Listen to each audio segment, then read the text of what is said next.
नमस्कार. फायनली आमची उन्हाळ्याची सुट्टी झाली आणि आता आम्ही निघालात गावाकडे जाण्यासाठी. सार्थक तर जास्तच खुश झाला होता. गावाकडे आता मज्जाच मज्जा होणार.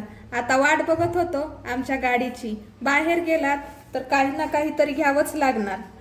अर्धा तास नंतर आमची गाडी आली आणि आमचा प्रवास सुरू झाला. गाडीत बसलात की 4 MBBS डॉक्टर मुली आमच्या शेजारी बसलेल्या होत्या. त्यांना छोटे बाळ खूप आवडायचे म्हणून त्यांनी खूप वेळ सानू सोबत मस्ती केली आणि सानूनं पण त्यांच्यासोबत खूपच एन्जॉय केला. खरंच प्रवासात छान अशा मुली भेटल्या बरं का.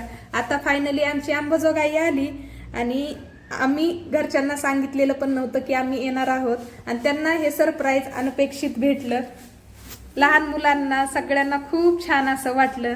तर कसा वाटला आपला आजचा ब्लॉग? सबस्क्राईब आणि लाईक करून घ्या.